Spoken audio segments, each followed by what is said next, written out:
What's going on, everybody? It's KILLApendence Day. KILLApendence Day. Yes.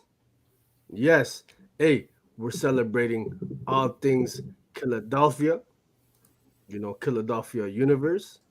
This crazy IP created by Rodney Barnes, Jason Sean Alexander, Lewis NCT, among a whole slew of creators, man.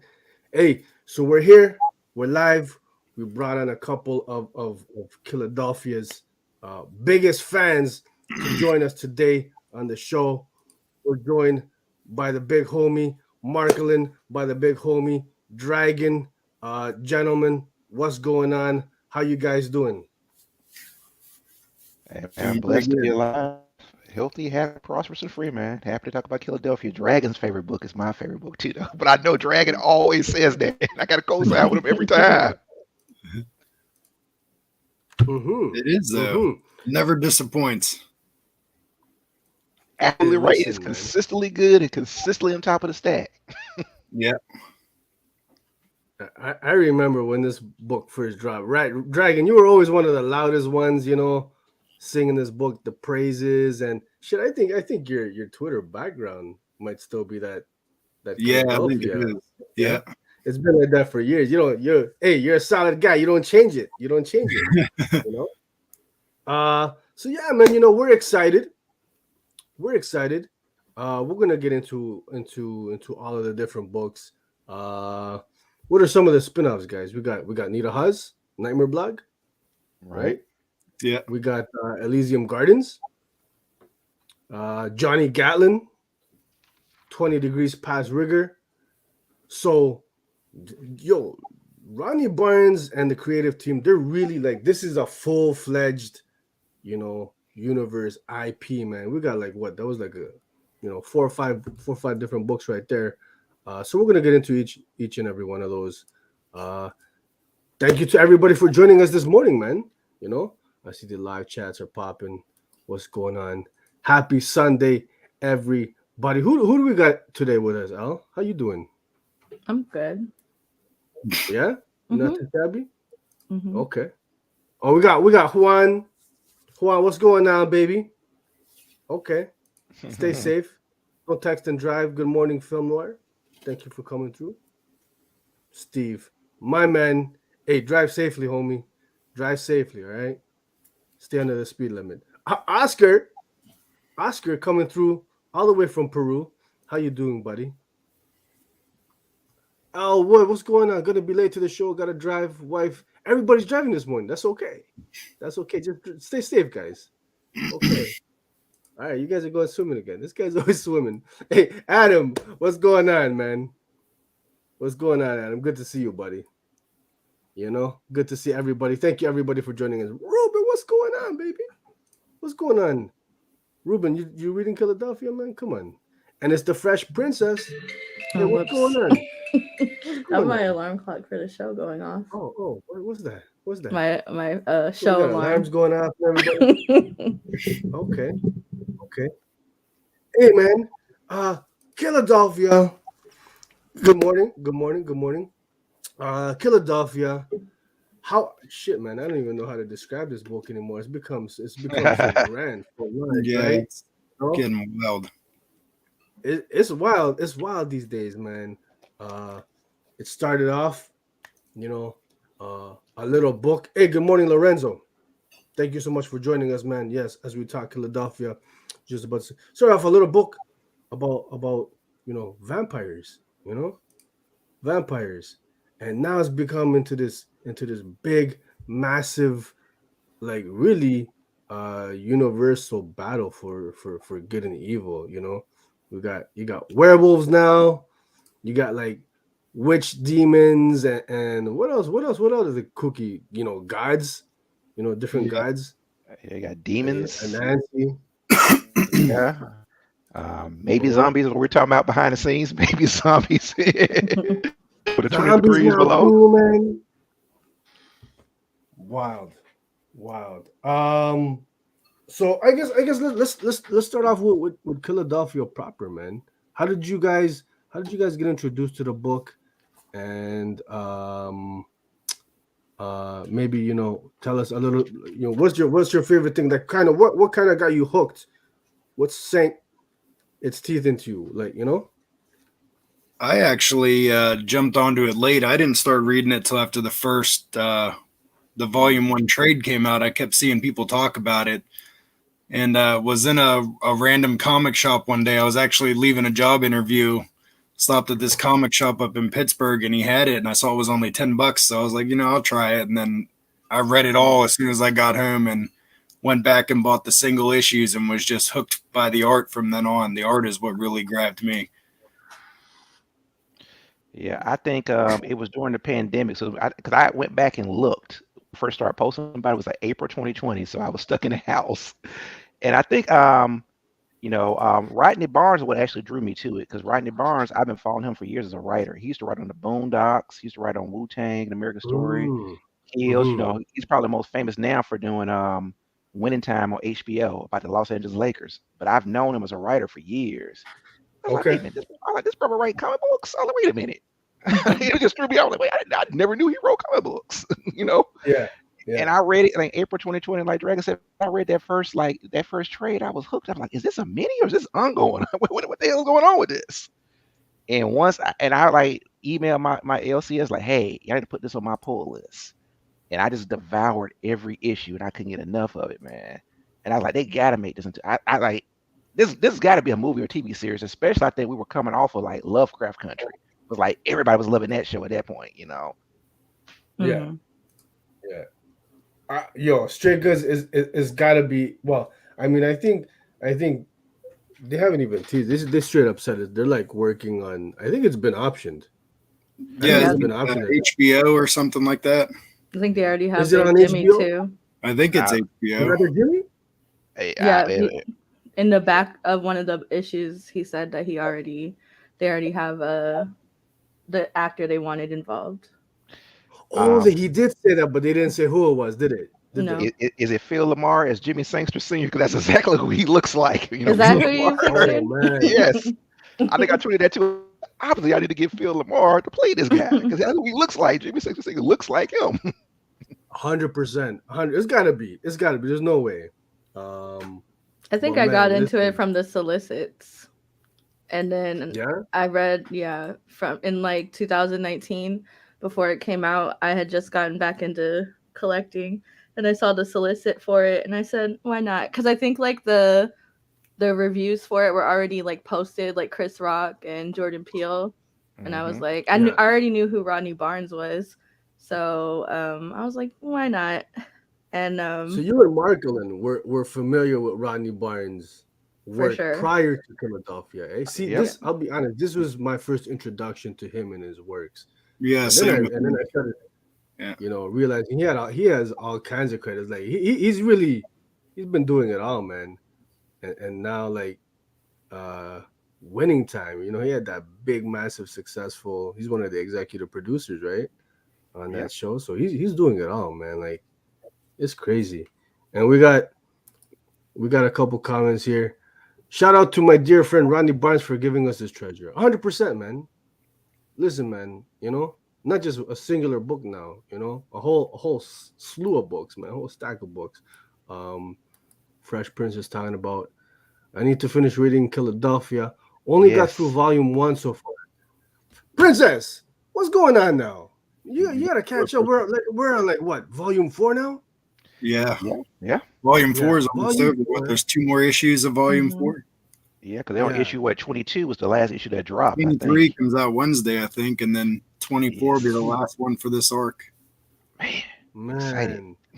and it's crazy from where the story started and where it is now. I honestly didn't envision the story going, where the creative team has taken it at all. You know, Yeah, I didn't I expect think it to expand into this giant universe that it's becoming. no. I got hooked when I found out while working on the first season of Wu-Tang. I asked him for a copy. Oh, okay. So Lorenzo, you worked on what's that Wu-Tang show called? American Saga? Wu-Tang, yeah, American Saga on Hulu. Yep. American Saga. That was dope. That was dope. And he sent me his first 4 issues. Hey, that's one thing I'll touch on real quick. This guy, I remember, especially when Killadelphia was first popping off. Rodney Barnes was sending copies to everybody. This guy's super myself included. This right here. I see it on the wall. Yes. It got signed by Mr. Rodney Barnes. He sent me this dope tee. Oh man, it is dope. I see it now. So man, yeah, he's a super generous guy, lucky man. I know he sent copies and teas to a whole bunch of people, man. So I'll take this opportunity. And I'll say this much on social media, Rodney Barnes is very approachable. I think I'm Facebook friends with him and a couple of groups with him. I'm on Twitter. He'll retweet your stuff. He'll reply back to you. I mean, this is a super nice guy. Yeah. Okay, you guys are buddies like that. I tagged him in a Facebook group, and he liked it. I was like, wait a minute, is that the real Rodney Barnes? Okay. Some couple of people you can't get close to, like somebody like Tom Taylor. Tom Taylor basically tried to take himself off Twitter recently. Like, you're probably not going to talk to Tom Taylor. And you got since you buddies with him like that, you gotta shoot him a little messenger right now, Facebook Messenger. Just be like, yo, come on the show, man. Let me see, because I saw he liked the tweet I did last night about this, and then Jason's son Alexander retweeted. I was like, wait a minute, how is Jason's son Alexander seeing this? And then I realized Rodney Barnes retweeted what I tweeted. I mean, and my friend said that he's super approachable. I mean, I never talked to the guy in real life, but I've tagged him and stuff. He's like, oh yeah, like, retweet, or yeah, thank you so much. He'll reply back. Yeah. And then so why don't we get into a little bit of volume 1 discussion real quick. I think we've spoken about it enough on the show, but any one of you guys, whoever, Dragon, Marklin, Elle, what was volume 1 about?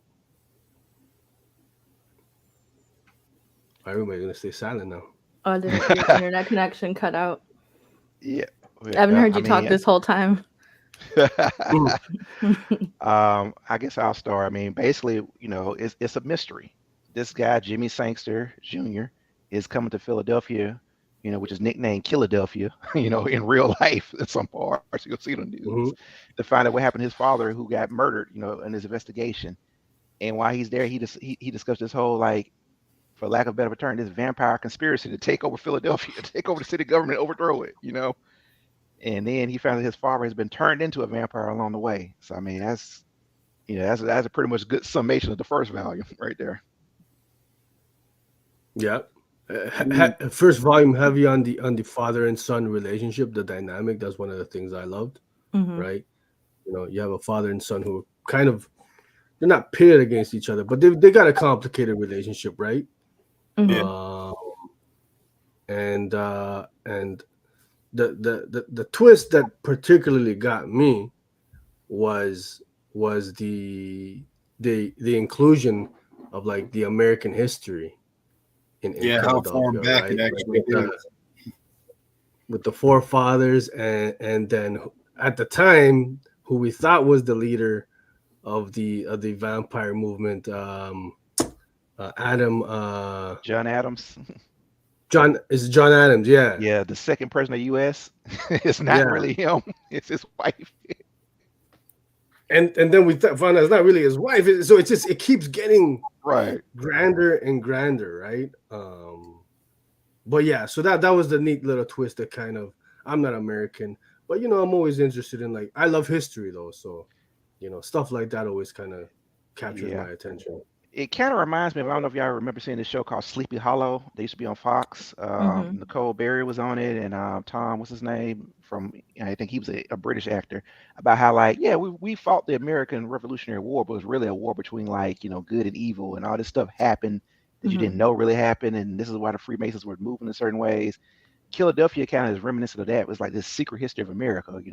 John Adams, when they got turned into vampires, and they came back and they plotting the overthrow of the United States government, because John Adams thinks it's a better way to run the world. Absolutely. We got Chill. He's asking, what's the better pun, Killadelphia or Chirac? Chill, this is the Killadelphia special. Killa is probably more PC. Chirac. Absolutely, that too. Man, you guys are violent down there, man, in the States. I think there's a father-son dynamic in the first arc too between Seesaw and Adams. Yeah. Tevin, and so it's cool. It's like they foil each other, the two. One are reuniting and the other are disuniting and uniting. Yeah. And I like Seesaw. Seesaw as a character has gone a lot further than I thought he was gonna go. Oh, he's if something happens to Seesaw, I'm out. Rodney, if you're listening, I'm out. Don't do my boy like that. He's my sweet baby angel. Seesaw's my favorite. Yeah. And he's already reached that. There's 3 stages of vampirism. They said it was, what was it? Mindlessness, searching, and then enlightenment. And I feel like he's reached enlightenment or close to. He's getting there. And I feel like once he gets there, he's gonna die. And I don't let him reach enlightenment. Let him be ignorant a couple more times. But that means he's doing a good job. When you care about the character and be like, no, when something happens to him, no. And that's how I feel for the first arc. When Jimmy Sangster, went like, I'm gonna die and all this kind of stuff, and senior.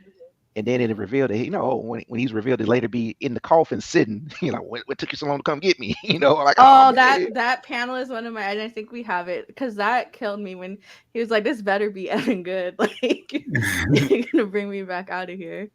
I think this is Jimmy Sr. in between heaven and hell in the coffin, and I think issue 5. Yep.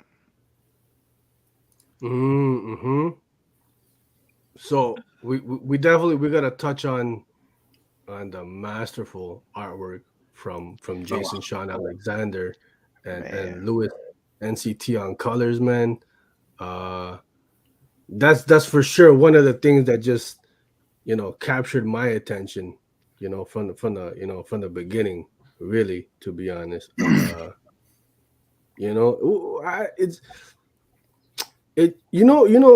read a book and it's like, I could never imagine the art style in a different style. This just fits it completely, man.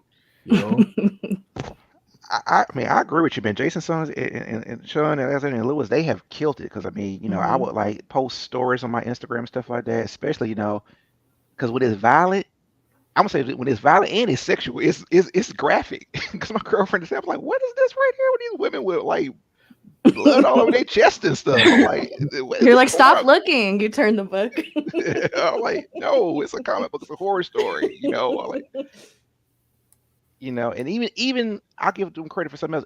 When kids, who you perceive to be children, do violent things in this book, like the Brittany, little girl, the little girl vampire that's like 154 years old, just be dinking people left and right. Yo, Brittany's, I like Brittany. You guys, everybody's saying Seesaw is their favorite character, but low key.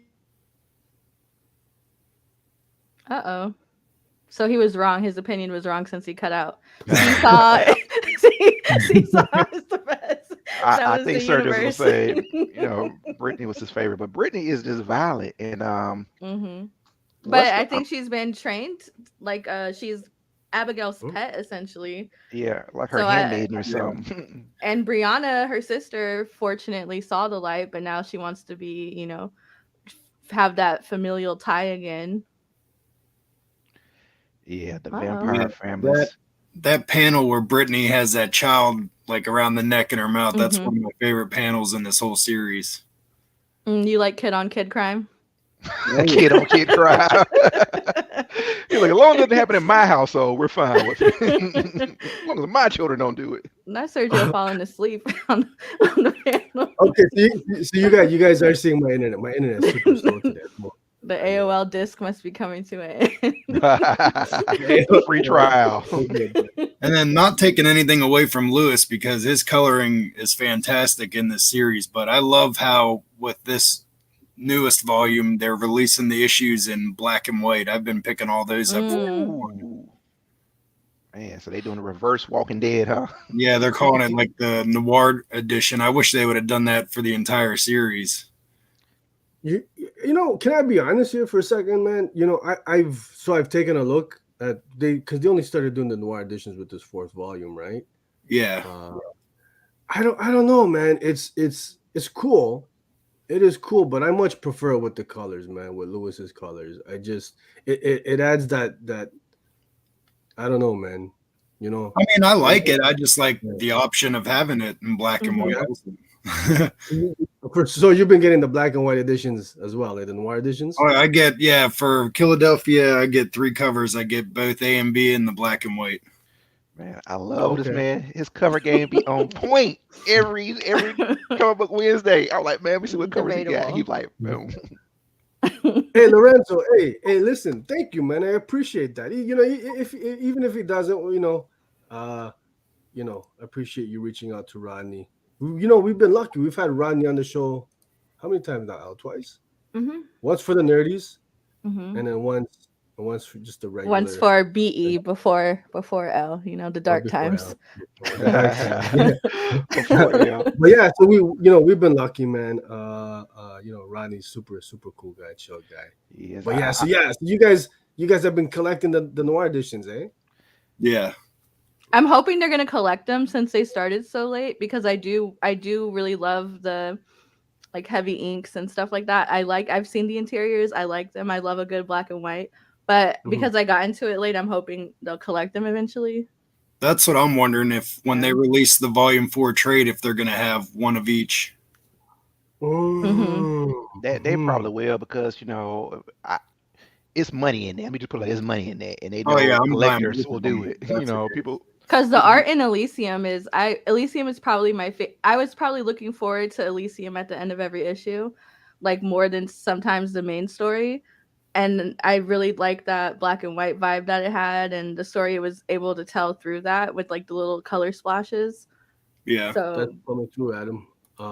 Yes, absolutely. The hardcover coming this November when they made the announcement. Oh, hype.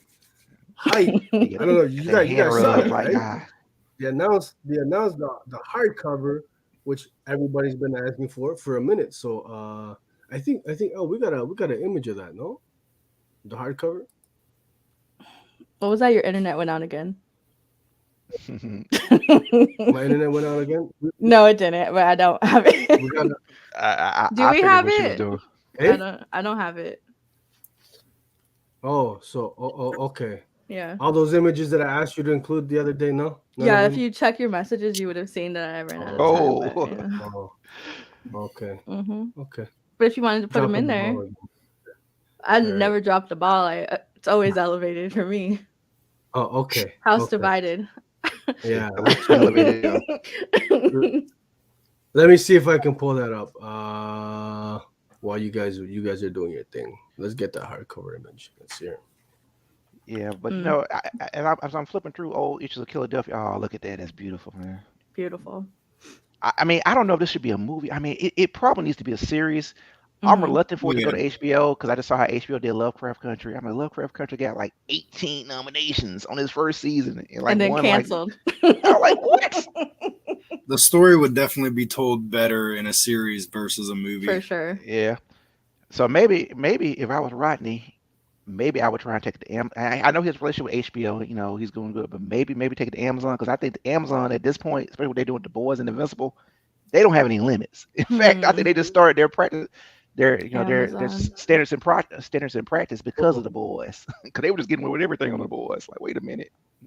But it might be like HBO or Showtime's like their chance to prove that they could do the same thing with a comic property, Ooh. So it might, if one of them pick it up, it might be, they might have to, take it to that level to compete with those kinds of shows.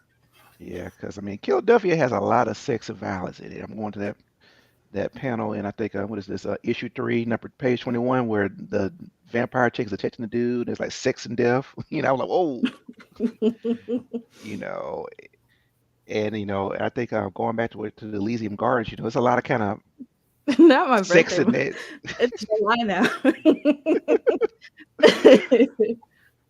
Where they're kind of hitting that, like the sex that happens in the Moorish age and stuff like that. Even the whole Elysium Gardens. The first I started reading it, I was like, "What the hell is this about?" I like, wait a minute, these people, and I started to figure it out. Like, wait a minute. Oh, I do have a little, not a bone to pick, but I just thought it was funny because in the first issue of Elysium Gardens, Zubia, it says April 28th, 1962, and she's in Santa Monica. And then in the second issue, she just gets to the Paradise nightclub, and it's April 28th still, but 1967.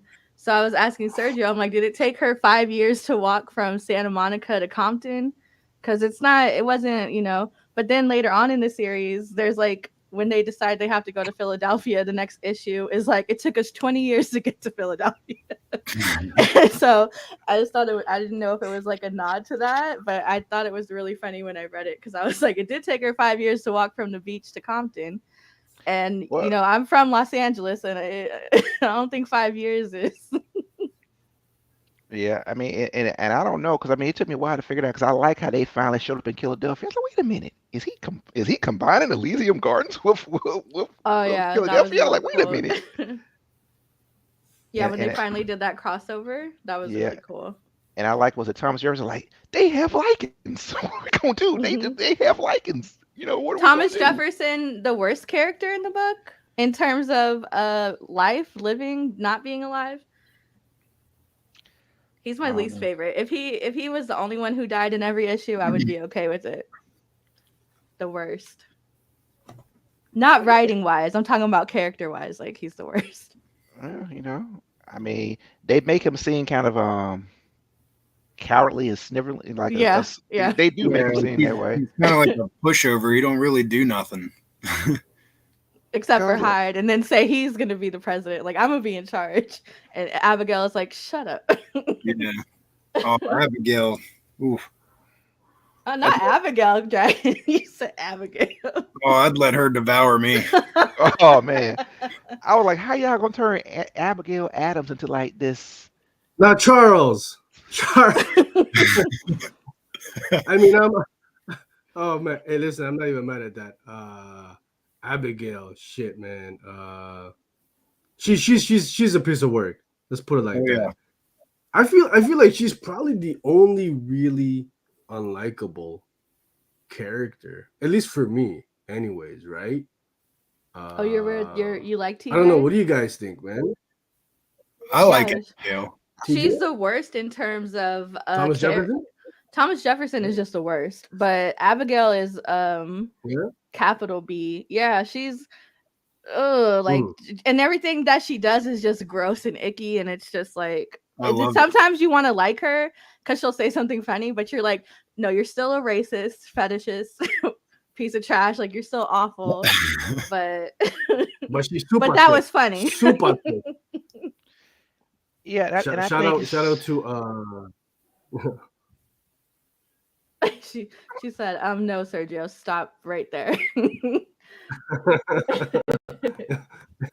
Oh man. Hey, Marklin, were you about to say something, bud?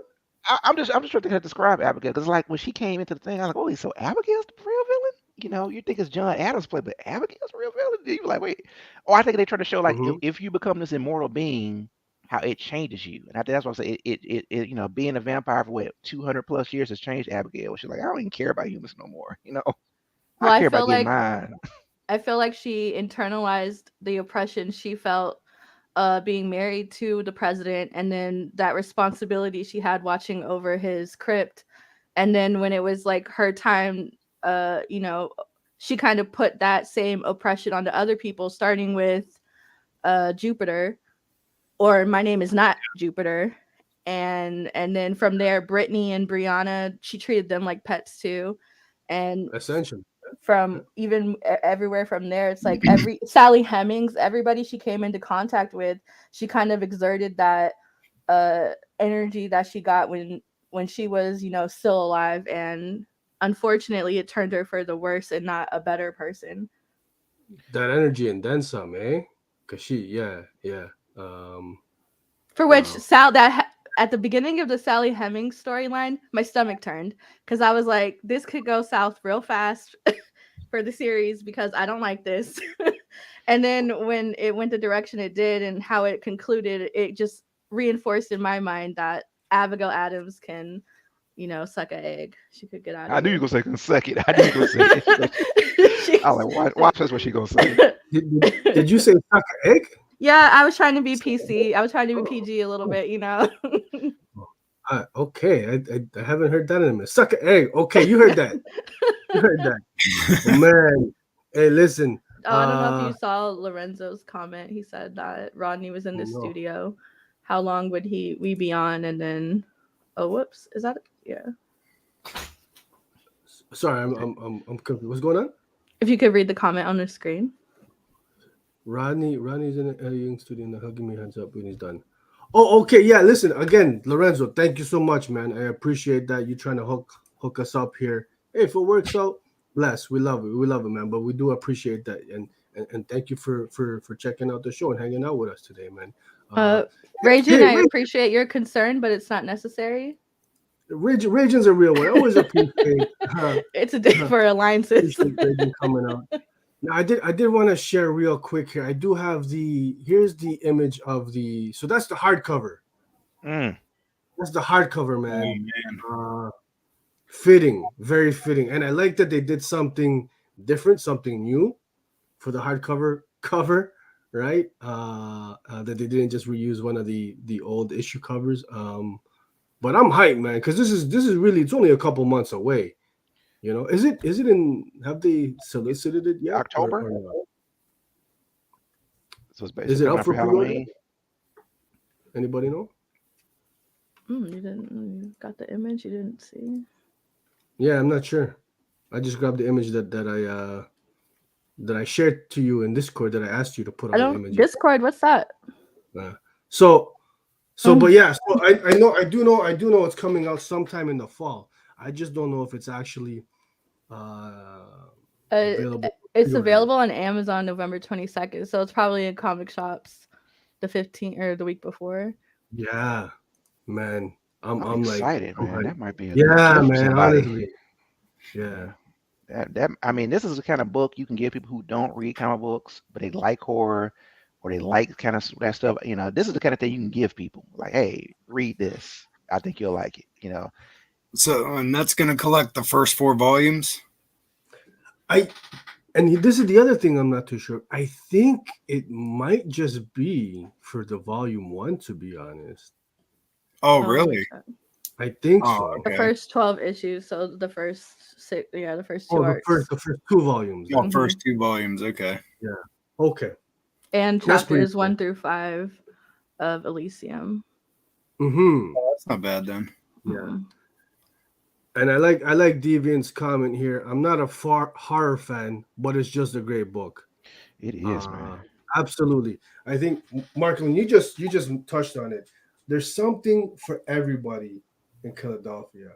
You know, if you're like a historical buff, you know, or you're into like, you know, historical fiction, horror, vampires, you know, there's some dynamic, you know, relatable relationships in this book.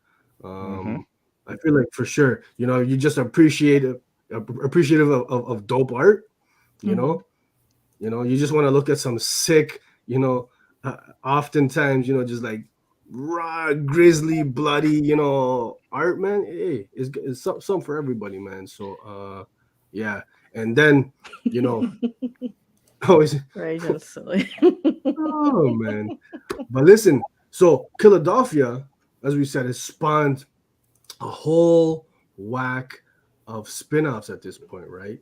I think the first one was probably I guess you can consider Elysium Gardens the first spin-off, really. Mhm. It Right. started in the back of volume 2. Dragon, why don't you tell us a little bit about what Elysium Gardens is about, man? For those The who Disney never seen Yeah, princess. the beginning of the werewolves and how they the came. Lycan. I'm kind of curious to see, like, I mean, right now in the current volume, how they are, but I wonder if it's ever going to be some like big all out war between the werewolves and the vampires, or if they're just going to end up, fighting with them just to get rid of the bad vampires, I guess you could call them, or what's really going to turn about with that. But yeah, it's basically just what Nubia is the leader. I think her name is, or Zubia. Yeah. Zuby. And there's just a group of them right now. And that's the other thing I'm curious about is right now they've only shown like this group of werewolves. Like there's got to be more than that. So I wonder how many more there actually are. Ooh, that's a great point, right? Because they got infected when they Right. invaded And that. this is all that they've really shown is just this one select group and how they've moved through the period of time up until now. They haven't really said anything else about any other werewolves. So I wonder if there are, in fact, any more of them and how many more there are, if there is. I never thought about that, but I guess there could be more werewolves, right? I mean, yeah, why not? Yeah, Why not? especially since werewolves appear to be immortal. Because these people got turned like in 827 AD, and they still walking around. Like, yeah. Thousands of years. And that's what I mean. And all they've really focused on is just this group of 5 or whatever it is. They haven't really said anything else, yet they've been alive for this long.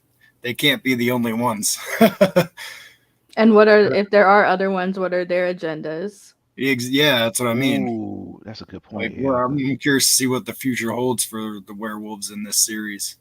Different factions, and with these particular guys, I like their backstory. They're actually they're Moors, right? Which was dope to see some of that history incorporated. How I think they started off. They were trying to conquer Spain. It might have been Sicily. Well, Sicily's Italy, ma'am, not Your Spain. mom. Did I say that? I'm sorry, it slipped. But the point is, they're incorporating Ronnie's in the creative team. They're incorporating, this history, right? This rich history that maybe some, even if, I was somewhat familiar with the Moors and the Moorish history already, right? So what's cool about that is maybe for someone who's not, been exposed to any of that history, maybe go in, you do some history and do some research and there's a lot of dope things that can be learned, that they don't teach us in school necessarily, man. So yeah, maybe different factions. We don't know what's going on, but now they've been incorporated into the main storyline proper for a minute now, right? I think since like volume 3. Yeah, right? yeah. They've teamed up with the vampires, right? And I mean, to be honest, I kind of saw that coming. Right? I said, "There's no way." When you put the first. Whenever you talk about vampires and werewolves, they're always at each other's throats. They're never on the same side. So that was kind of a throw off for me to see them actually working together. But they're working together with certain vampires, though, not all. Right. Even to be on the same side as certain vampires, I thought that was kind of weird because they're always like natural born enemies. This is true. Yeah. Which doesn't make sense to me, but do y'all remember that show, Being Human? They had a BBC version and a sci-fi version. I've heard of it, I've never watched it. The premise is that a vampire, a werewolf, and a ghost that all live in a house together. That's the premise of it. I'm like, now why is that not more common? And of course, the vampires on the show didn't like werewolves. They're like, you're hanging with this dog. Well, you hang with this dog, he's your pet and stuff like that. I like this comment right here from Devin. Killadelphia is a great mix between an intimate story, big stakes, and also touching on social issues. The work of a talented writer. Absolutely. It is intimate, right?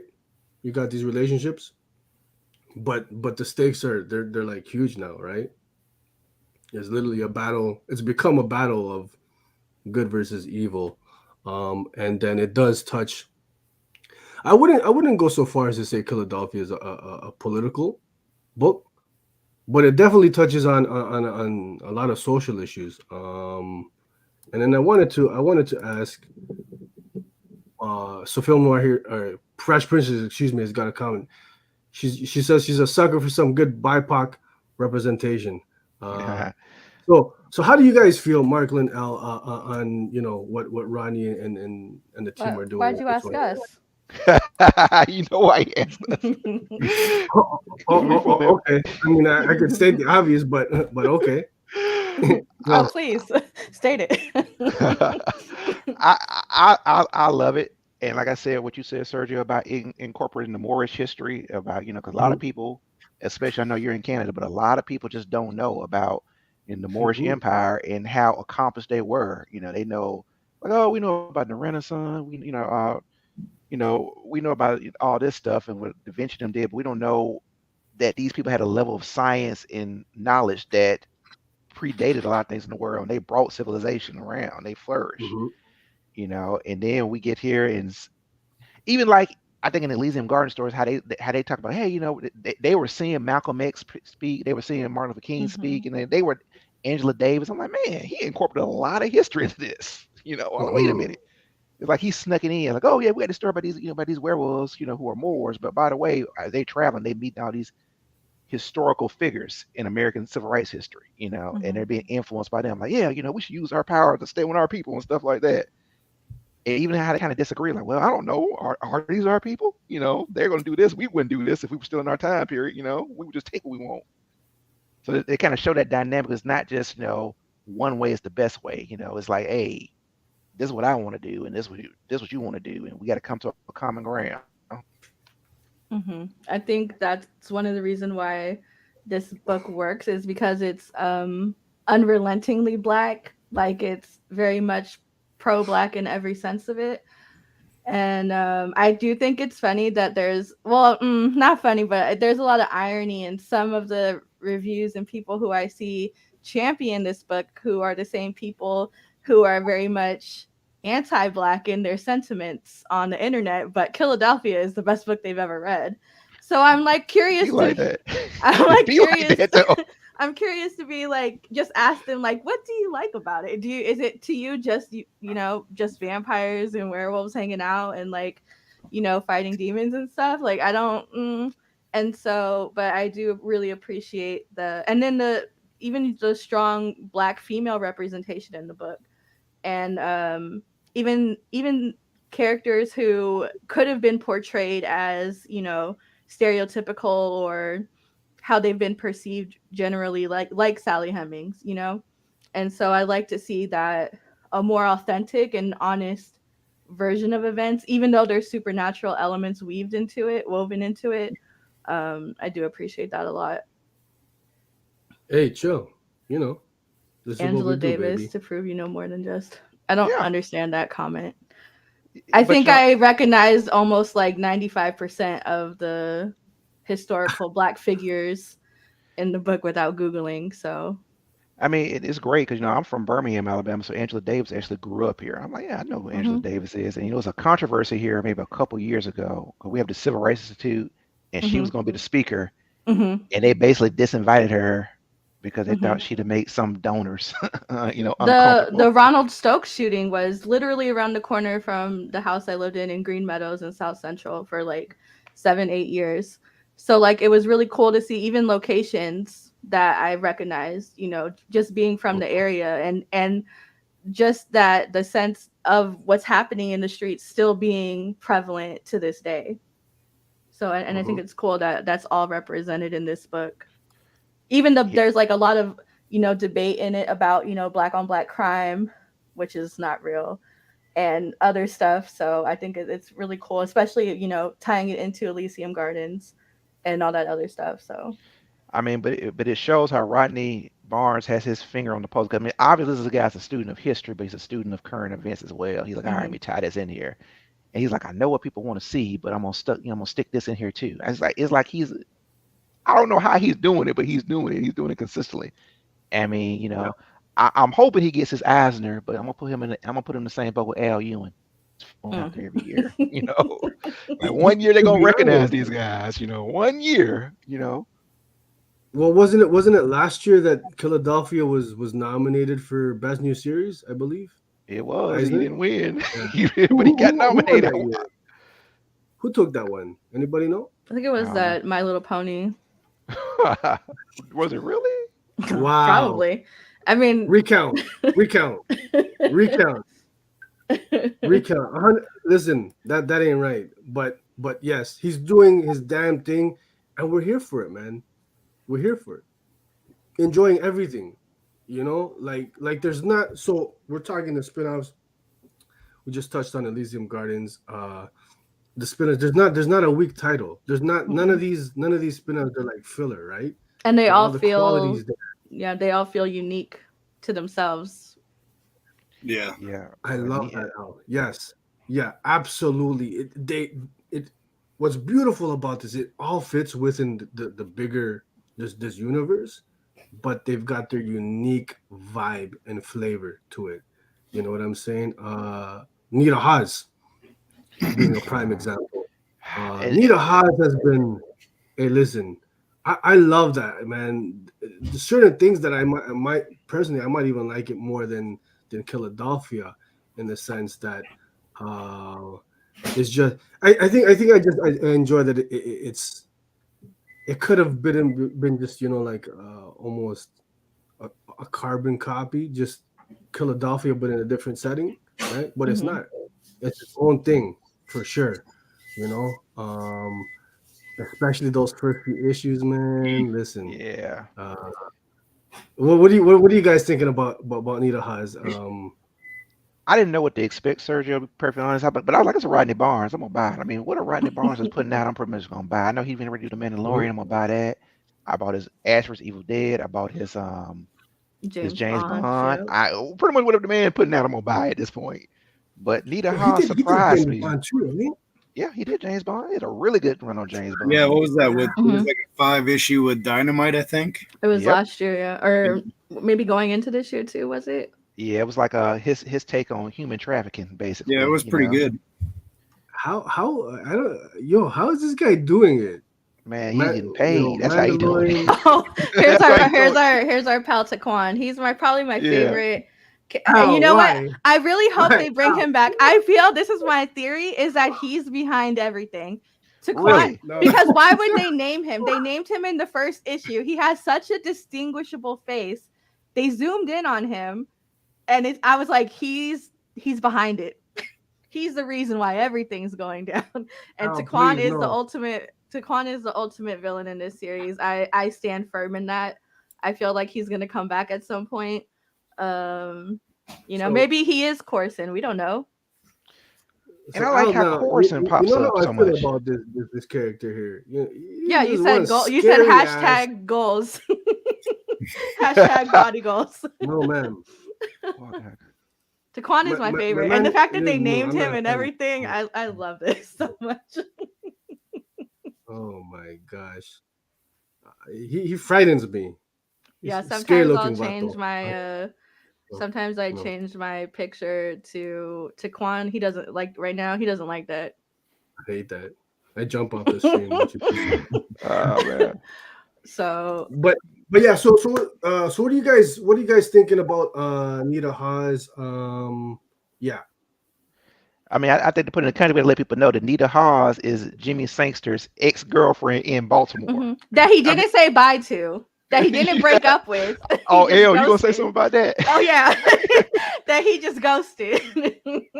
He kind of was dealing with an undead uprising in Philadelphia, so he just left though. He didn't. He was like, oh my dad, nothing. He's just like, middle of the night out. Who has her own trauma from her brother who got killed. Mm-hmm. And he's a ghost, and and she's dealing, and she like investigates this is it's a great spinoff show. It's Jimmy Sangster's ex-girlfriend who he didn't say bye to, whose brother is a ghost that talks to her, who investigates, has this nightmare blog. People ask her to investigate supernatural crimes. And I was like, what? But it works, and it ties in that demon Corazon who shows up in didn't he show up in Killadelphia here and Johnny Gatlin? Yeah, Corson, yeah. He's the one of the 4 in charge of the 72 demons. Yeah. Demon Lord, yeah. There's, I think, at least in the story, there's 4, right? So Corson... that's like in demonology too. Like it's very, and that's another thing about Rodney. He does his research.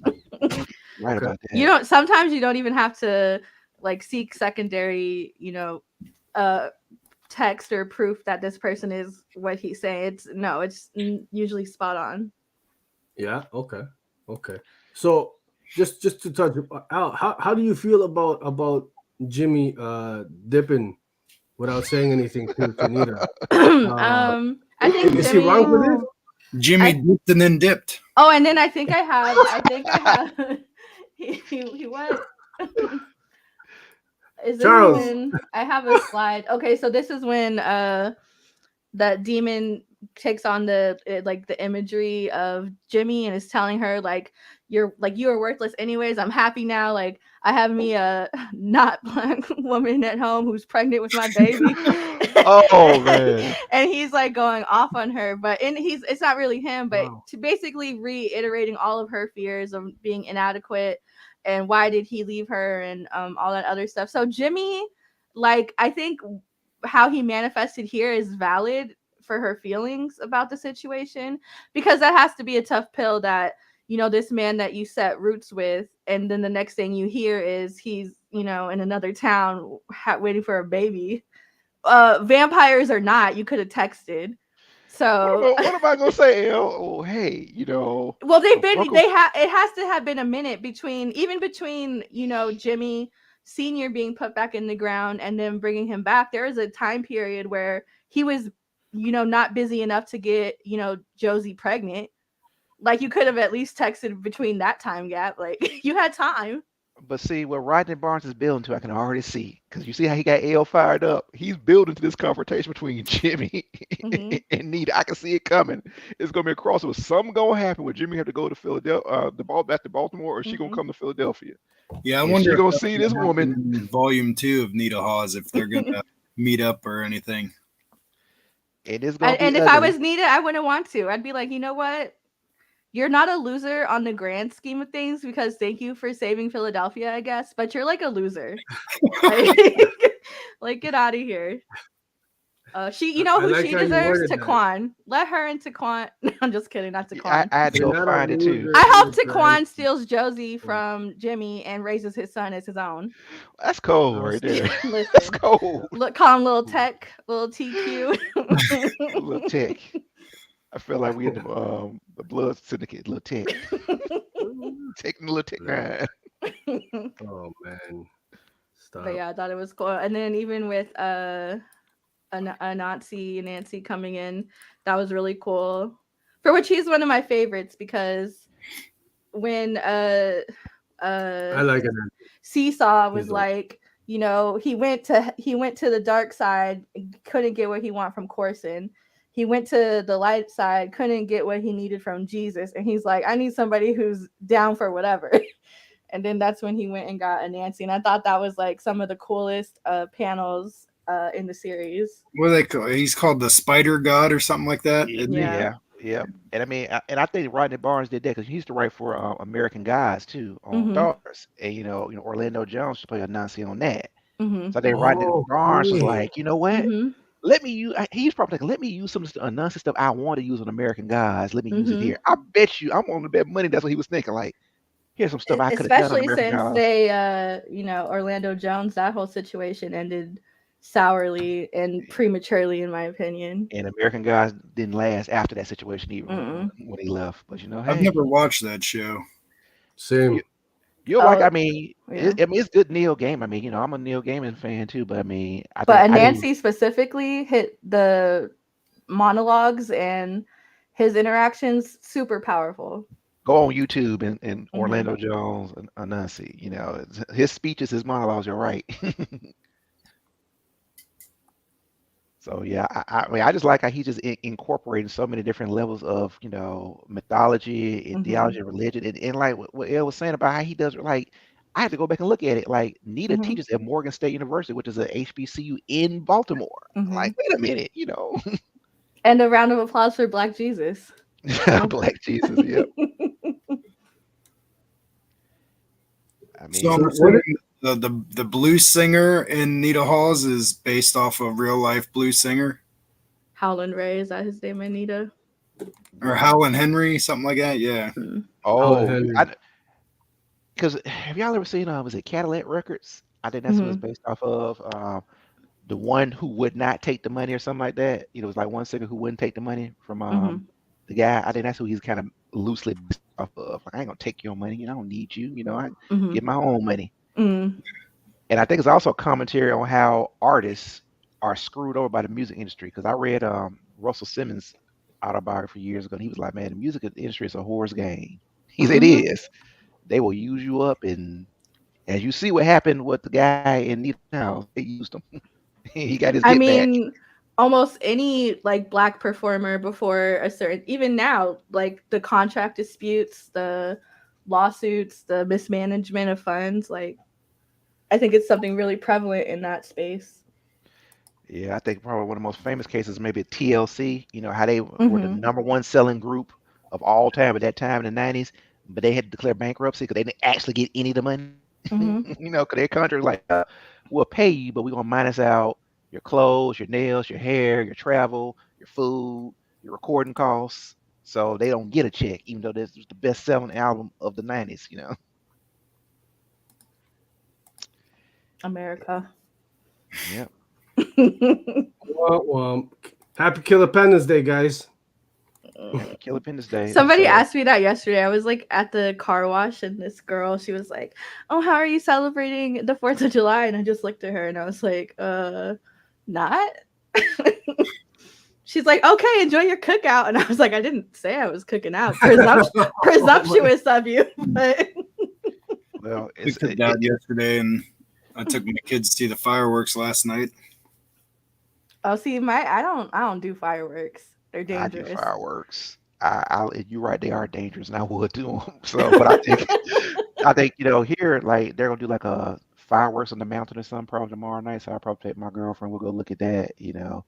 But of course, we went and ate out yesterday, you know. But you know, people asking how you celebrate 4th of July, how you celebrate Juneteenth, you know? Right, eating. I'm gonna be real. I'll say this: it is a good American drinking holiday. I'll say that much. Some core but I will American say, drinking. I don't trust you if you're wearing a flag shirt or flag swim trunks, Dragon. No. You're like, got to change them now. Nope. Oh, man. No, man. And you see it all the time. It's so funny. Like, I'm like, you guys just have a stock of flag clothes just sitting in the side of the closet, like waiting. I don't have the closer it gets to summer. Dragon's the real one. I got a bunch of superhero clothes in my closet. Oh yeah, for outside or inside? Outside. Oh. So do you have a Homelander? Homelander outfit? I went into work one Saturday with my Power Ranger night pants on. Oh yeah. Yeah. What you said? Oh, Green Ranger or? Well, this one just had like the helmets of all the Rangers on it, and it was all a bunch of different colors. Yeah, Sergio said that he would probably be blue, but I feel like he's probably more like a yellow Ranger. Why yellow? Huh? Yeah. Well, like have traditionally, historically been minorities. You should be happy. Yeah, I was thinking that too. Yellow? Yellow, yeah. Blacker, the Asian girls usually, yeah. I was thinking yellow. Okay. I mean, has there been a male Yellow Ranger? I'm There's always a first. Hey. JP's talking about he's just getting into the Substack of Rodney Barnes, and he has great stuff. So amazing stuff, man. Elysium Gardens we touched on. He's got Johnny Gatlin, 20 Past Rigor, all available on his Substack. Really good stuff. I enjoyed Johnny Gatlin. But I think, to be honest, my favorite of the spin-offs, other than Nita Hawes, has got to be 20 Degrees Past Rigor. Here you see some art. It's a zombie book. It's a zombie book in the Killadelphia universe. I did not see this coming. But should we have? I'm a big Thomas zombie Jefferson fan. I'm changed. a sucker. So I ate this up, man. It was definitely a little creepy. It was a little creepy, Dragon. Little. It's an understatement. I'm like, look at this panel they showing right now. A kid got their head taken off. Oh yeah, I was like, what the fuck just happened? Exactly. I said the same thing. I was reading. I'm like, what the hell just happened? Was this kind of hinted at though with TJ and him resurrecting his wife and kid? Yeah. Oh, I see what you're saying. Maybe I didn't see that connection. I thought they were zombies, so I assumed zombies. But then this also wasn't this one set in Flint, Michigan? Was this one? Was this which is Rodney Barnes' social commentary, right, about the water situation? What, it all originated from like that freaky fish bite or something? Yep. Because the water. Was it a fish bite? Yeah, it was some looking fucking fish. It bit the one kid. Yeah. Okay, folks. You guys need to check out Rodney Barnes' Substack, man. He's got a lot of dope stuff there for us. Yeah. If you're into zombies, super sick art, this is the book for you. But man, listen, I gotta say, man, I'm waiting on issue 2 of this one. Because issue 1 came out, I want to say like a good 4 or 5 months ago now. Yeah. We need to ask Rodney Barnes or Chessman Chess, hey man, when you come out another part of 20 Degrees Past Rigor, I'm excited. I'm excited for the next Elysium because that last issue ended off with a little heist, if you will. Has Rodney come out and said if he plans on printing any of these? That's a good question. I hadn't heard it, but I'm assuming he will because I'm starting to see. Is it Jeff Lemire stuff? No, it's not Jeff Lemire. It's Chip Zdarsky stuff is getting printed. Yeah, and somebody else, Snyder, his stuff is starting to be printed as well. And I know Love Everlasting is going to print. The Closet went to print. Tinian. Oh, that was off of his Substack first? Oh yeah. And that's why I was like hard to watch my mouth about it because I already know the whole story because I might have spent some money to read it ahead of everybody, but it's such a good story. I can't wait. I didn't know that was on his Substack. Okay. Yeah. And that's coming out in single issues. It's not coming out collected. That's cool. No, yeah. And especially with the amount of covers and stuff. So yeah. I mean, I'd be happy if these just come out collected, but I wouldn't find single issues either. Well, I think for these they would have to be not have to, but I would assume it would be collected because they're so short, like page wise. Yeah, I noticed that they're only like 10 to 12 pages or something. So I'm assuming that it would have to, because even if they did like a proper like Elysium Gardens, like all of the ones from Killa and the ones on Substack combined, that would be cool too. Yeah. Except for 20 Degrees Past Rigor, that was actually like a full length. That was like 20 pages or something. Oh yeah. And then nothing. Haven't heard anything about it since. Yeah, I'm looking at Man House's Twitter now. He pinned it on May the 9th, saying, "Hey, zombies invade the city of Flint, Michigan, and 20 Degrees Past Rigor." Man, I mean, has it really only been since May? It feels a lot longer than that. I mean, that's when he posted it, but I mean, I'm thinking, Rodney Barnes is like, man, the water in Flint, Michigan is messed up. I can just imagine him kicking around. What if the water turned people into zombies or something? I just imagine him sitting around like, let me write a story about that, Like Dragon said, it was the fish or something bit the boy. And I'm like, what the hell happened here? what happened? Yeah, that was so quick. A surprise. I wasn't expecting that to be a zombie book at all. Oh yeah. I think I read like the synopsis before I read it, so I was like, oh, it's about zombies.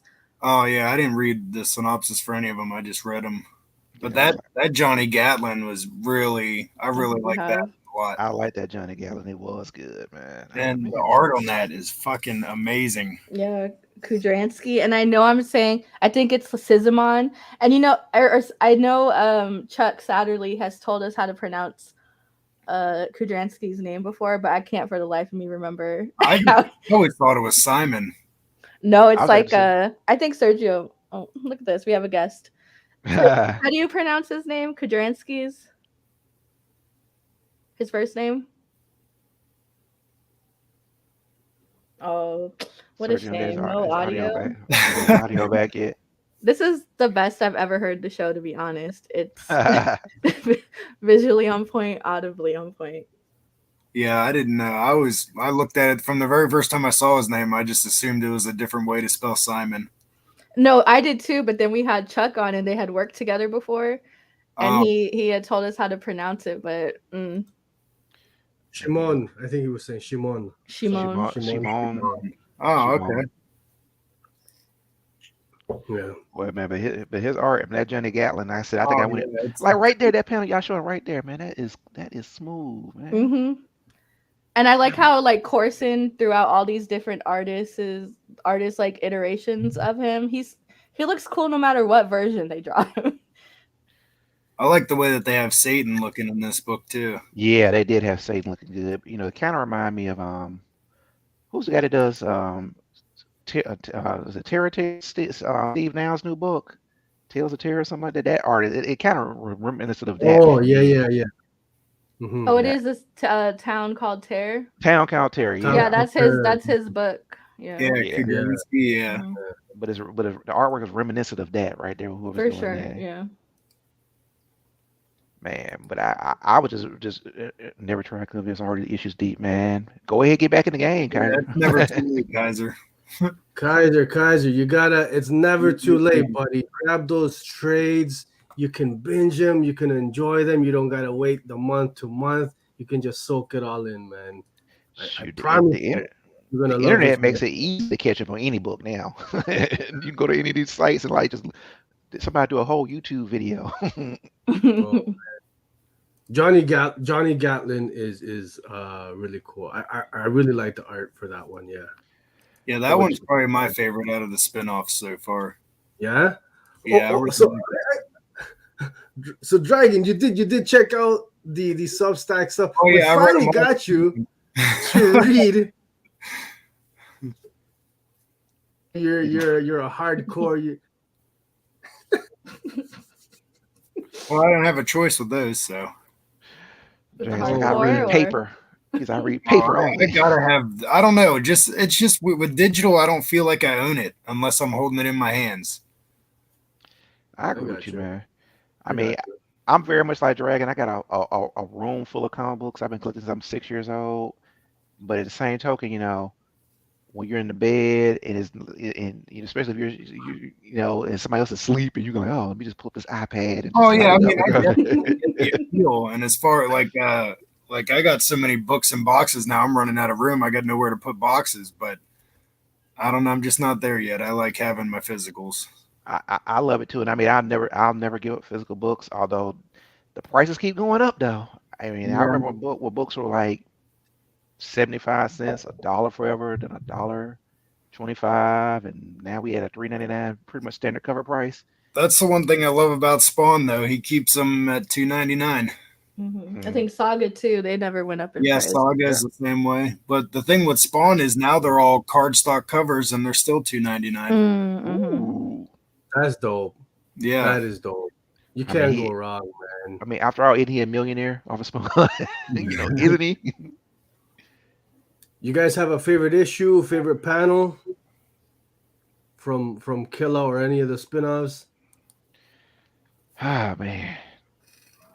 I don't know, man. I mean, I think anything with what's the look of Brittany, where she be ganking people. Definitely Brittany holding the kid in her mouth is that one always comes to mind when I think of Killadelphia. Yeah, that's a classic. Yeah, that's a classic. And I think Nita Hawes, probably the first time we saw Hal Henry go into that studio and gank somebody. I have better quality images of this, but go off, King.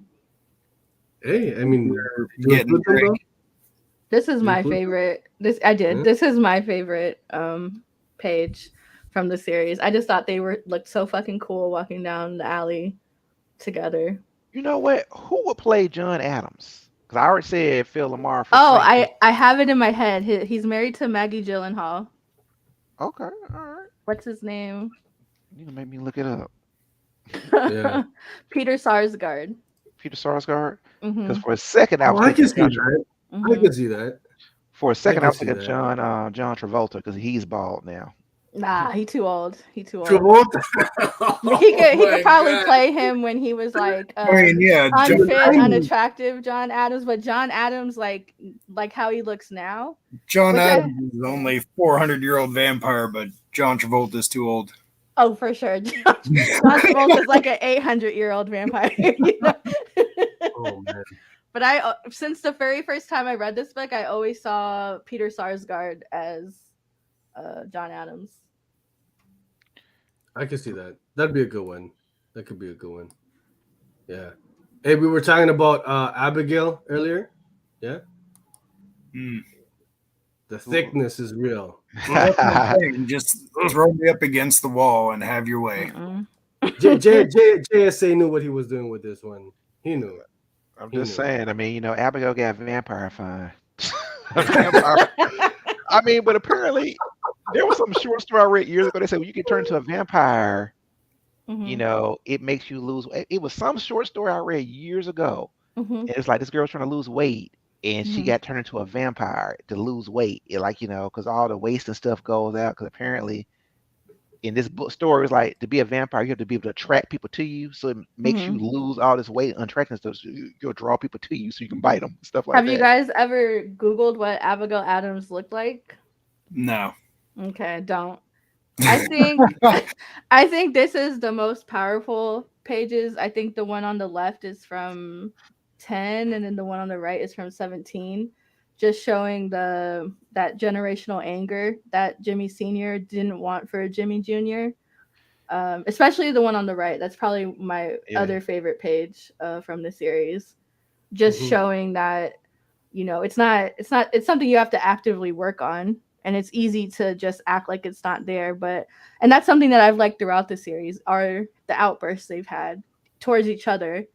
And even it playing out against other people, not on purpose, but like when he grabs Josie when he's turning, or he tries to like lock her in the room with him, Jimmy Jr. Like even though he's turning, like it's still scary to Senior because it's like that anger, like he didn't want that to be a thing for his son. So I think impact wise, these are some of the more powerful pages. I mean, I agree. It is deep because I was just on my girlfriend dad say, my daddy argue all the time and stuff like that, and he'll say stuff to me and I'll say stuff to him. So I could definitely see this, but you don't want the cycle to continue.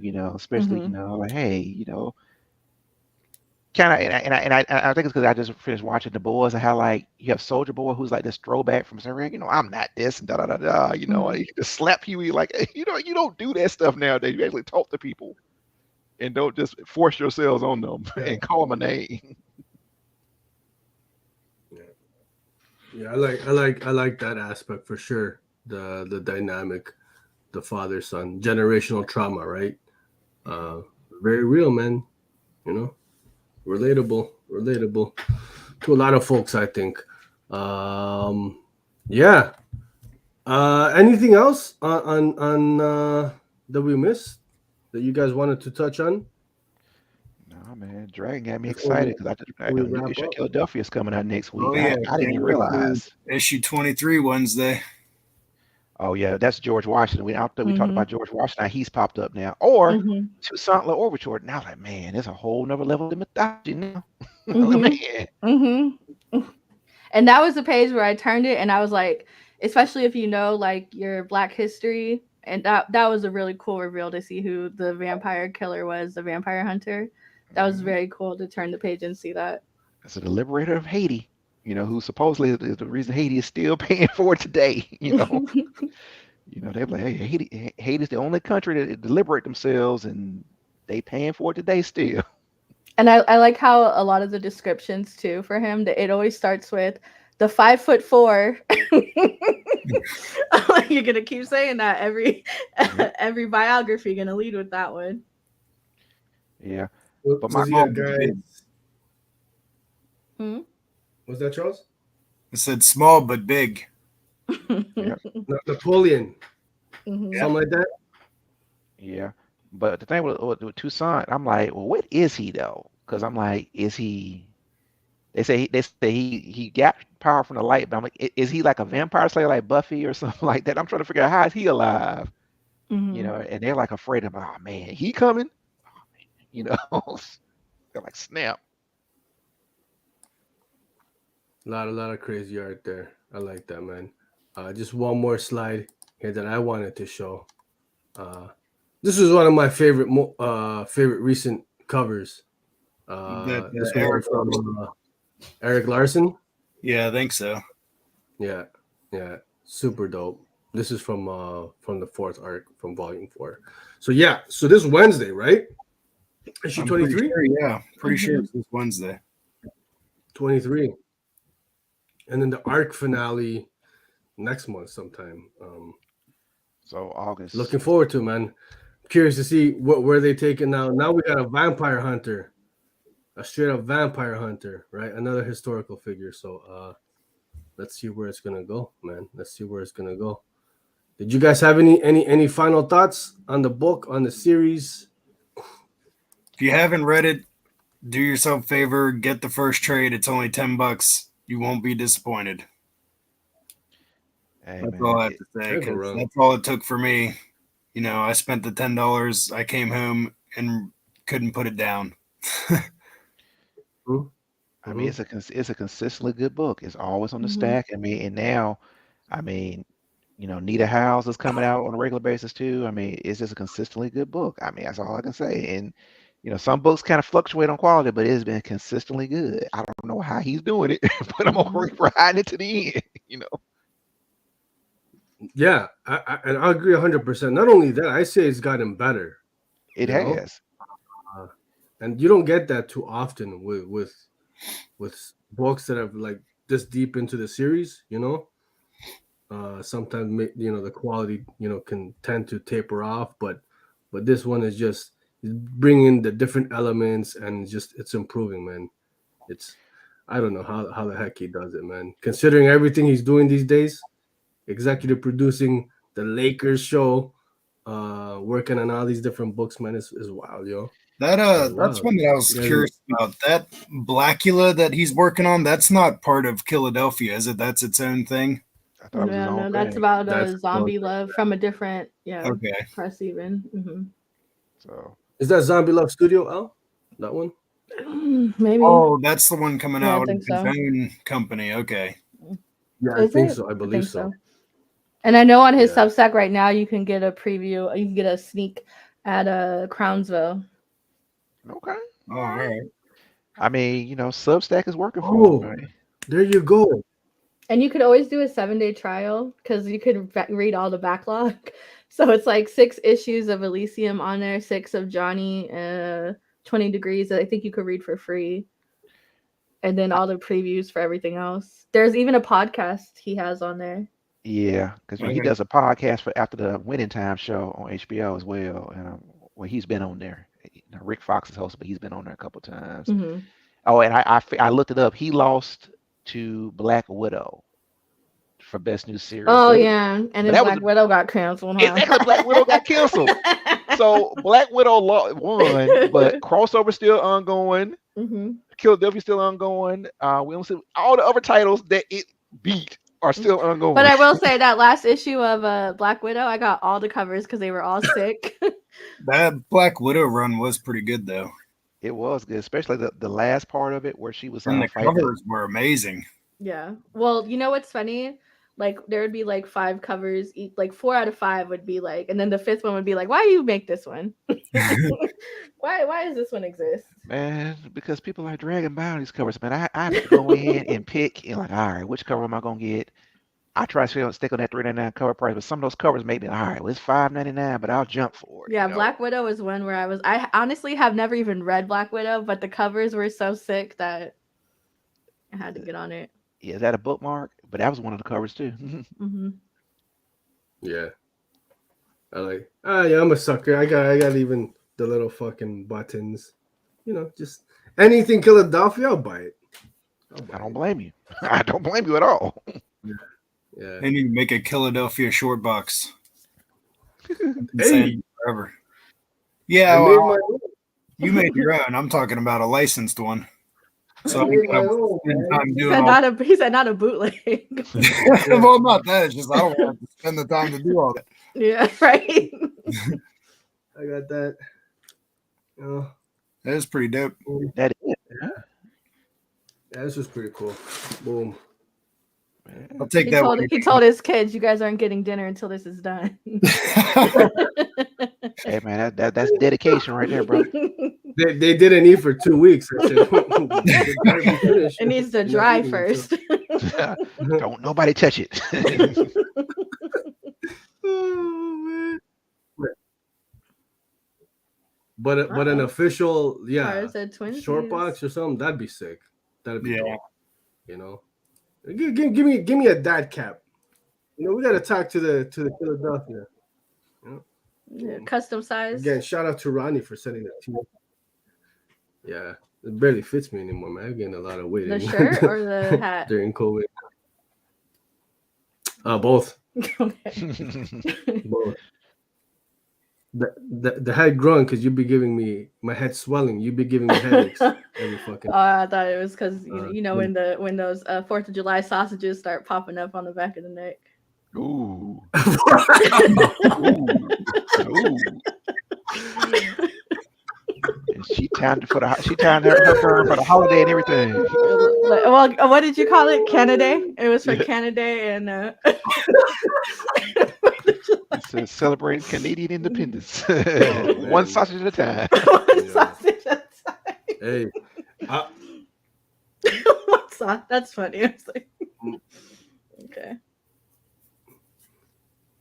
Sorry, Sergio. You can have the floor. You got to unfreeze first. After I insult you, you can have it back. He said I'm out. Let's see if he's still frozen down there. Yeah, so he's out again. He's coming back in now. So you said you would do Abigail, huh? Oh. What if she still looked like she looked in those times, 1700s Abigail? No, I'm talking about Killadelphia Abigail. He's a let me be clear. Let me be clear. The fictional vampire Abigail that's got her vampire sexy on and got liberated. Got liberated. I think there was another panel that was cool when they walked in on Thomas Jefferson when he was sick, and they had all of those enslaved women that he turned, and they were devouring him.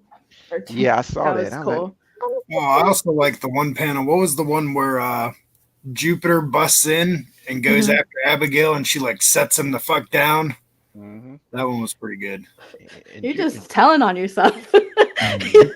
He said, "I like being told what to do."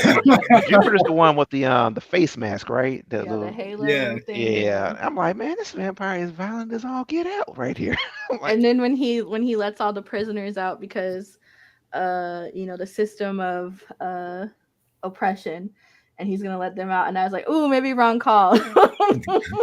maybe not those guys need to be let out, maybe some other guys. So I hear what you're doing, I see it, I respect it, but maybe not this prison, maybe another one. Maybe a county lockup. Yeah. I mean, every time this comic book is so cinematic, though. Every time I see it, man, this could just be. I could just see people watching this on TV, man. I could just see it, Oh yeah, I can't wait for the show to come out. Especially if he gets someone like Jordan Peele to go in with it, or So we'll see what happens. I mean, but Rodney Barnes is hot right now, so he got the juice to get stuff through, And the humor that's woven into it. It's some pages are so funny where I have to take a second because I'm like, I just saw somebody, get their rib cage pulled out of their butthole, and then the next page it's Jimmy with his one-liner. Yeah. And I'm like, hold on, give me a second, I need to adjust. But I think Seesaw's the funny one though, because Seesaw always got a smart joke or something coming out, Yeah. Oh, when his grandma told him, when he said that he needs for things to change, and his grandma was like, I guess things are about to change. Then I said, oh, I'm about to cry. That was so sweet. Yeah, Seesaw on his journey. I mean, I'm just curious what Rodney Barnes is going to do next. I mean, because I was like, all right, so John Adams, Abigail Adams, then Thomas Jefferson, and then George Washington, now Toussaint Louverture, now werewolves, now witches, Mm-hmm. Even the whole story about the witch. She was like, he was like, well, tell me how you got your powers. Oh yeah, they came and they conquered us. And they, basically raped our people. So good. And then as soon as they said who, I forgot the name. As soon as they said who bought her, I already knew exactly, because I might have went through a little phase when I was a teenager where I read all that witch history and stuff. Mm-hmm. And I was like, as soon as I said, oh, she's going to be the first witch in Salem. And she was, and in order to survive, she taught the craft to the white women. Mm-hmm. And in turn, they're like, she's the witch. Well, the first one to burn. And I thought that was such a cool way to incorporate that into the story. Yeah, but as soon as she saw it and started teaching, I was like, I see where this is going. I was like, I see. So I've seen this story many times. Something go wrong. It was her. It was her. She the demon spawn. She the one did it, And she's like, yeah, I'm just trying to survive out here, So I'm just curious to see what's gonna happen next, and I like how Nancy just floating around doing what he wants. But then he showed up in Nita Hawes too. Yeah, he did. So would this be like his third time in America? Because remember, this was only his second time in America. The first time he said he would never come back because of the burnt dog, the boys, just the treatment of our people. Right. So it had to have been something for him to come for Nita. Yep. Because I thought Nita was, I was like, because when I'm reading this stuff, I'm like, well, how are they going to get out of it? It's like you create a situation like, how are they going to get out of it? This demon has basically pulled her into hell. Yeah. Especially with especially when you think about it from he went to, essentially Satan. He went to Jesus Christ. They couldn't help him, or Seesaw. And then he, calls on, why do I have to think in the constraints of the system that I've been taught? So Nancy, so I thought that was a cool idea too, that it doesn't necessarily have to be Western ideologies.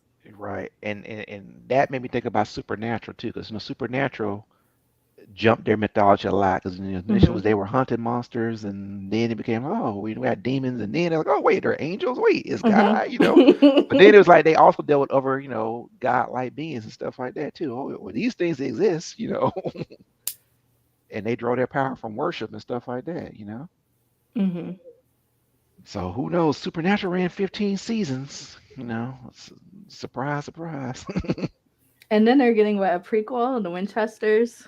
Yeah, I'm gonna watch it just to see how they try and incorporate it in there, But I'm curious because my sister, she's a sophomore in college, and she was like, "I'm watching Supernatural all the time. Well, it's 15 seasons." I'm like, because I had seen everything but the last 3 episodes, because I don't know, I just fell off. I feel like I've seen it through osmosis because my husband was a big fan of it. So I would be in the room while it's on. I don't necessarily know all the characters' names, but the gist of it. Yeah, just the gist of it. 2 brothers hunting things, riding on the road hunting things in the Midwest. And I like the illusion of you don't know what's in the American Midwest, because it's all these towns and in vacant road and stuff like that. You don't know what's out here for real. We think we civilized, so we don't know what's out here. Midwest. Shit, the South where I'm at, man. You ever see this episode of Atlanta where Paperboy got lost in the woods behind the gas stations? That's really exists. You go out in these woods, you be out in the woods. I lived in Atlanta for 5 years, and I have not ever gone back. I said I'm good. I had my time in the South. I'm cool. I lived in Atlanta for I went to college in Atlanta, so man, everybody loves Atlanta, but Atlanta's still country. Don't get me wrong, it is. You go in the woods, you're gonna get lost.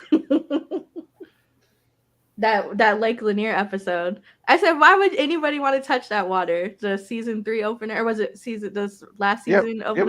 It was season 3 opener with Lake Lanier. No, thank you. And then there was the I don't know if you saw on MTV, they have a new show called Buckhead Shore, and I'm like, they're on Lake Lanier. That's disgusting. Well, I went to Lakeland, Atlanta, but I didn't know the history of like, oh, this was actually a town of people they like flooded and killed and all this stuff. I didn't know that. If I had known that, maybe I wouldn't have gotten in that war. you said you were just a swallow. Just you have the water of your ancestors all through you now. I almost drowned in Lakeland. I was dead. Don't tell Atlanta he doesn't know his country. Film North, yes, they do.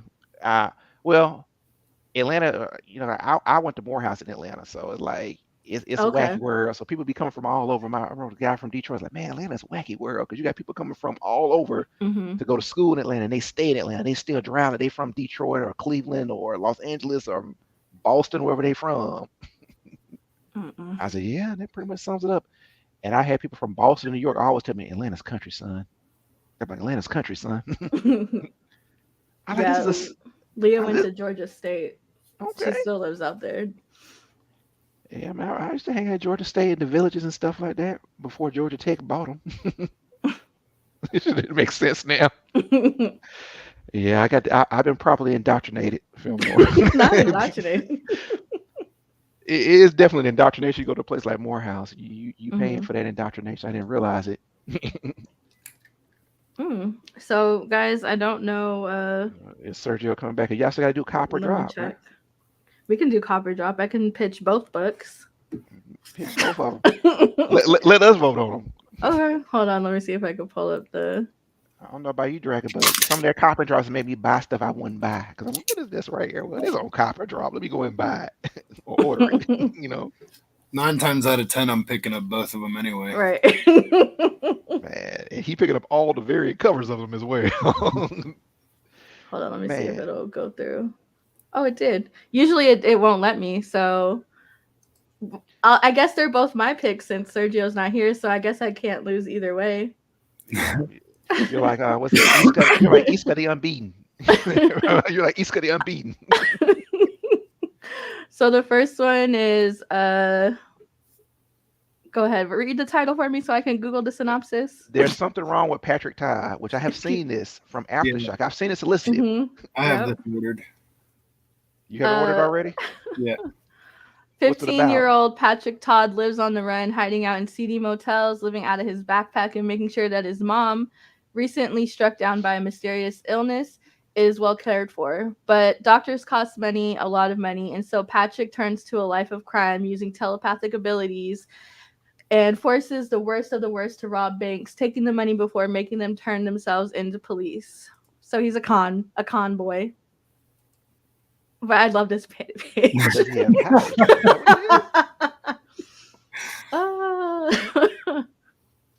He's a little scammer. He's scamming the criminals so they get caught for stuff, and then he takes the bounty, which is a cool concept. Okay, and Ed Breeson is the writer. Ed Breeson is good. Beyond the Breach. Sounds like it'd be a pretty fun book. Oh, Beyond the Breach, yeah. Chris O'Halloran. Beyond the Breach was good. Hassan. Gavin Guidry, I can't say I'm super familiar with his work, but it looks familiar, his art style. So that was one of the picks. And then the other pick is Starhenge. Book 1, The Dragon and the Boar. Yeah. Miniseries. Liam Sharp cuts loose in his 6-issue masterpiece. A future Merlin travels to 5th century Britain to prevent monstrous time-traveling killer robots from robbing the universe of magic. And Amber Weaver's lively present-day narrative reveals how she becomes drawn into a war across time. It's described as the Terminator meets the Green Knight. Yeah, that's gonna be awesome. Oh man, look at those pages. The art is beautiful in this, but I'm like, and I've been seeing this heavily advertised in previews and stuff like that. They've been pushing it for a while. That's gonna be tough. See, me myself, I know Patrick Todd is gonna be run of the mill Aftershock. Ed Brisson. Run of the mill Aftershock. What does that even mean? I'm saying like it's Ed Brisson. Like we know it's gonna be solid. But this is exciting because number one, I love Liam. I love his art style. Reptilian Book of the Century. Say true, everybody. Okay, everybody said true. And and so I really feel like this is where it needs to be. you think Star Hitch? I mean, and I think last time did Liam Sharp, did he do the Green Lantern with Grant Morrison? Is that what he did? I knew I had seen his stuff somewhere before. I will say I'm not well versed. I'm apprehensive about fantasy. I am. I'm the kind of person that, Yeah. even though I like other stuff, like Game of Thrones, I could take it or leave it. Same. I'm very much not a fantasy comic reader, but because it's Liam, I feel like I'm willing to step outside of my comfort zone to see. And the way it's presented, like it's 6 issues, 30 pages each. He has a clear vision of what it is. So I like that, because some fantasy will just keep going and going. And I'm like, no, he sees a conclusion already. Good. That means he's writing with a purpose. Ooh, I didn't think of that. That's actually a good argument here. Like, okay, he's writing with a purpose. Cause I think the only fantasy book I actually like right now is probably Once and Future. Mm-hmm. Oh, that's like Future is really good. Yeah. But Dragon, that's like an action fantasy because people just getting got. Yeah. Like, oh, they got. So yeah, whichever one you guys want to. All right, Dragon, what do you think? Are you leaning towards Starhenge? I mean, like I'm getting them both, but if I had to choose, if I had to choose one, yeah, Starhenge. Oh man, that's Starhenge though. Yeah. Okay, I mean, I'll probably end up getting them both. I'm gonna have to mess. We could do a draw. We could do a draw if you pick Patrick. Make Sergio read both. Make Sergio read. Yeah, let's make Sergio read both. Okay. So the winners are both of the books that I picked. This is what Sergio's. I'm like a double winner. I'm like a double winner if you think about it. I told you, Iska the Unbeaten from New X-Men, and no, that was X-Men Red. He's like, I bet that so and so loses. Oh, I can't wait for that Judgment Day to start. Man, when is it supposed to start? I feel like it's supposed to have started already. I think it starts the end of this month. Might be the end of this month. The end of July. Yeah, I think so. Really? Wow, they pushing that out.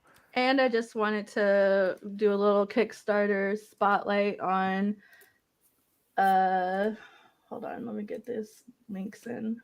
The Heirs for of Democ. Heirs of Democ. Yep. Elle Chavez, Julio Suarez, Crystal Pandita, Tobin Rackicot. Hold on, I'm about to read y'all the synopsis. So LA, I don't know if you guys follow him on Twitter, but he's super chill, super nice person. Let me read you the synopsis he sent me. Street Fighter meets Kill Bill in this 64-page epic martial arts comic. The deadliest warrior alive retires, but who will inherit her title of the strongest? Her latest student, Reina, ponders what that would mean for her and if she even wants it, while her other heirs gather for a battle royale to decide who will become the new Democ. And then, go ahead. Sorry, guys. So this drops on Tuesday on Kickstarter. And these are never before seen pages. Y'all are seeing them first. Okay. It looks good. Yeah, and sometimes Kickstarter, I wanted to make sure I got interior shots because sometimes the covers don't match the interior art, right. Especially on a Kickstarter. But I was very pleasantly surprised with the interiors for this. I think it's gonna do well. It looks really cool. It sounds really fun. So I dropped the link in the chats. Yeah, so you could pre-save it now, but it doesn't officially launch until Tuesday. Okay. I always get worried about Kickstarter. Go in 30 days. Yeah, I think so. Okay. You get worried. I'll say this: I've backed probably like 50-ish Kickstarters. 50-ish. Okay, yeah. So you're an expert now. Yeah, and so the only one I haven't gotten yet, and I don't want to call anybody out, but right, the Atonement Bell. I'm gonna call them out a little bit. Oh yeah, I backed that one too. Yeah, and apparently, like they had a complete change in artists. Like, oh really? Yeah, they had to go back and redo everything basically. Yeah. Oh, I didn't know that. And so it's been like a long time. Yeah, it has been a long time. A long time. Well, yeah, I'm waiting on. I backed that Atomica omnibus. Okay. And that should be shipping out here soon. I can't wait to get that. So y'all gonna make me add another dimension to my collecting because I'm like I'd be apprehensive about Kickstarters. And you get cool stuff. You can touch cool little trinkets and yeah, but I want the actual book when it's done. That's what I want. Everybody's like, hey. So if you're kind of wary about it, make sure you back ones that are like projects we love, or they'll tell you how many projects that person has done and how many have been fulfilled. Jonathan Hedrick always runs a good campaign. He's the writer of The Recount. He has a lot of books on there. They're always like super solid. And I think the only one that I've ever had besides the Atonement Bell, like that, where it's been kind of like time or even like money wise too, is Magnetic Press. You can get the book before the Kickstarter, like from your comic shop. So that's kind of annoying because that's weird. Yeah, it's kind of annoying a little bit, but also like you do get a whole bunch of cool stuff, but also I could have spent like $30 less and gotten it from the comic book shop. Yeah. And that's what it is, especially when you buy a lot of comics every week. Like, wait a minute, you know. And then they'll do like you think you've already paid for shipping, and then they'll send you like a bill from backer kid, like, I hate when they do that. You owe us $15. I said, wait a minute, I only paid $15 for the Kickstarter. But you got to ship it out. So you paid to get the product, but you want to actually get the product mailed to you. Because when you check out on Kickstarter, usually it'll have like a built-in like addition to your charge. So it tells you how much you're paying in full, and then you don't pay until the campaign ends. So the campaign will end. I'm thinking I already paid for shipping since it was a part of it, but then I get when it actually ships out, I get a bill from backer kit. But it's not all projects, just some. Yeah, it's just it's random. Well, y'all making me feel better, like, because that Heirs of Demok, I like a good fight comic. Shoot, I was thinking the best fight comic out right now, and Dragon, you made this. I think it's Firepower. Firepower's up there. What is this thing that Zach Kaplan's writing right now? The Metal Society. I asked it, but you know, I like fight comic. You know, gonna get it. You know, we talked about the Power. That was good. You know, we didn't really get to see any fights, and I got a good feeling about that one. Fight Girls was good too. I don't read a lot of fighting games. Oh man, Fight Girls was good. That last issue still grosses me out. The King. Yeah, but I like, we want to actually see a sequel to Fight Girl, or is that just it? Or I mean, and I got last story, not ever story. Maybe that's what I'm thinking, but Fight Girls was good. So the copper drop for the week are both of my picks. Devil Winter. There's Something Wrong with Patrick Todd and Starhenge Book 1. Be sure to check out the Kickstarter for Heirs of Demok or Demak. He told me how to pronounce it. He sent me the clip from Bloodsport. Lady Bloodsport? Yeah. Is it Bloodsport or the actual Bloodsport original? Huh? With John, you know, there's a Bloodsport with Jean-Claude Van Damme that came out in the 80s or 90s. Yeah, and there's like a Lady Bloodsport with like Amy Johnson, who's like this, you know, martial arts lady. Yeah, it was the Jean-Claude, and then my husband told me how to pronounce it like 800 times, but you know, I only have one ear to listen, so. Well, you know, evoking Bloodsport is high praise. You know. Yeah, he said that's how I was like, how do you pronounce this? And he sent me the clip from Bloodsport, so. Which is funny because they say it both ways in the clip too, because the practitioners are like Demok, and then the white guy's like Demak. So Yo, they ought to remake Bloodsport. They ought to remake that now. Oh, looking up the title doesn't work. Okay. There you guys go. All right, I'm gonna I guess we're outroing. I guess Sergio's not coming back. I guess he abandoned his child, his show. Yeah, he left it in good hands. All right, thank you guys for coming on. Yeah, thanks for having me. All the pleasure. All the pleasure. Is that how you? Didn't you? I don't be doing this regularly, obviously.